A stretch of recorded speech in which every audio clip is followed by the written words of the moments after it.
There's another formula which can be very helpful for you.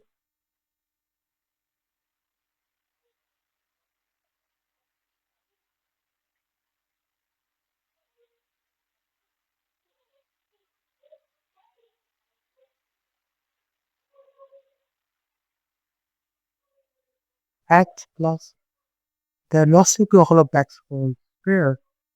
It might seem odd, but trust me, these type of questions do appear a lot in LCAT. If you know this formula in advance, you would be good in this question.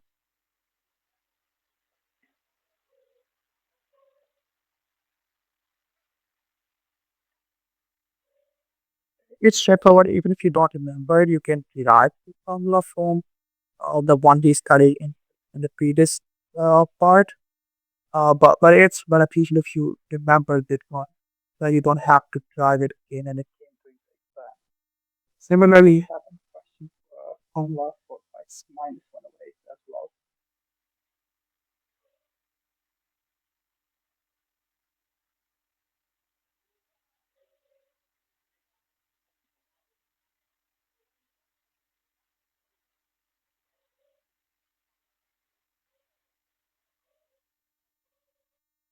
For example, if they ask you to solve a question like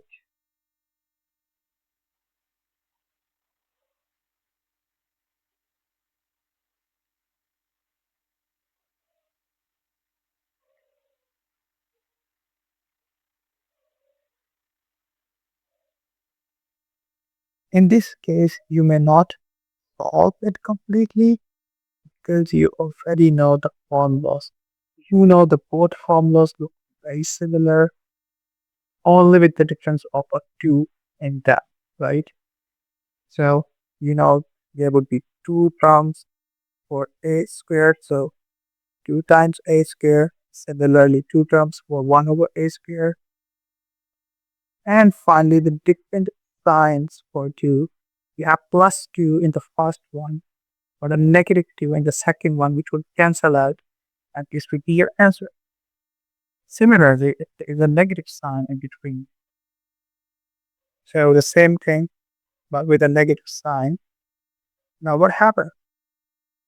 If one of them are saying if you subtract them, if you change their signs, x squared would be cancelled out, 1 over x squared would also be cancelled out, and 2 plus 2 would be equal to 4.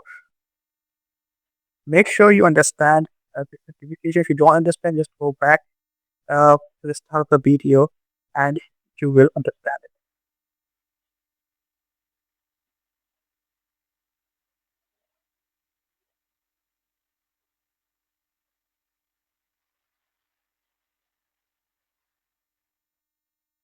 Sometimes there are inequalities as well, and for inequalities, you must be aware of the negative numbers or the situations where you have to multiply with a negative number on both sides. It can be division as well, so be aware for both of them. Hence, if negative x is greater than 1 and you need to find the value for x, that means you're multiplying negative on both sides and you have x less than negative 1. You have noticed a change on sign in there, which is very crucial. They may trick you with these type of uh, things. For example, find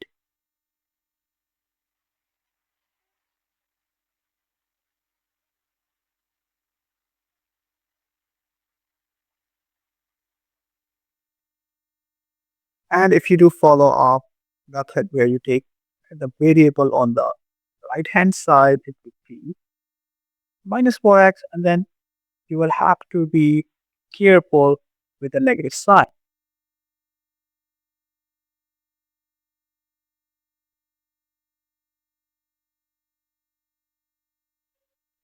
But there is another more helpful method, that is try to keep the variable positive.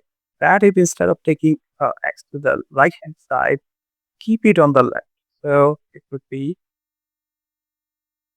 4x is greater than negative 1. In that case, you don't have to divide x with a negative number. I mean, 4 is a positive number, so the inequality would remain same. This approach will both save your time, your attention, and will increase your accuracy.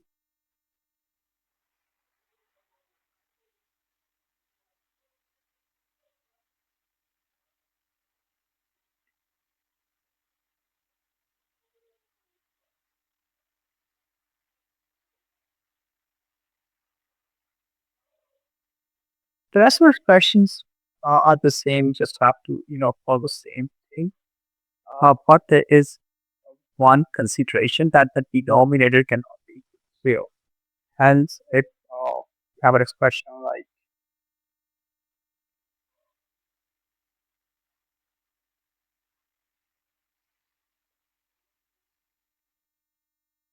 and the answer says x is equals to, or x cannot be equal to, that would be 3, because x cannot be 3, because denominator cannot be 0.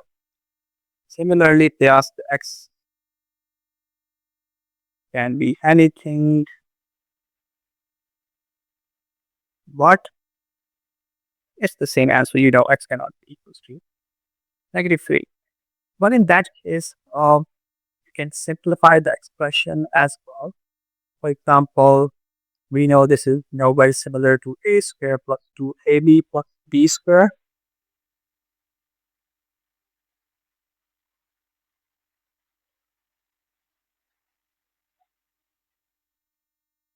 And hence we know after simplification, we'll get x plus 3 at the answer.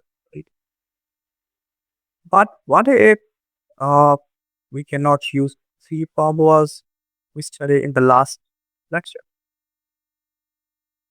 Well, in that case, we have factorization. As you all remember,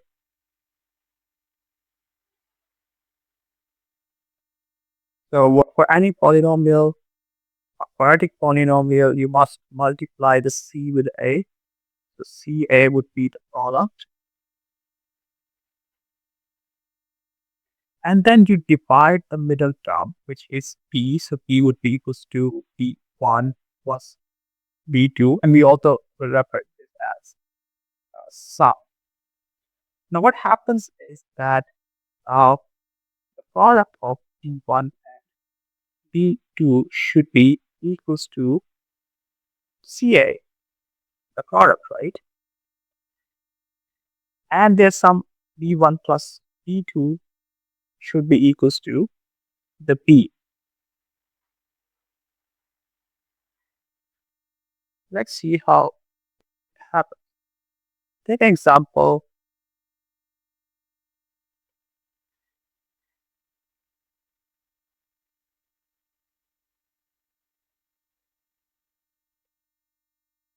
Well, in this case, what is a, b, and c is 2, 7, and 6 respectively. Hence, the ca, the product, is equals to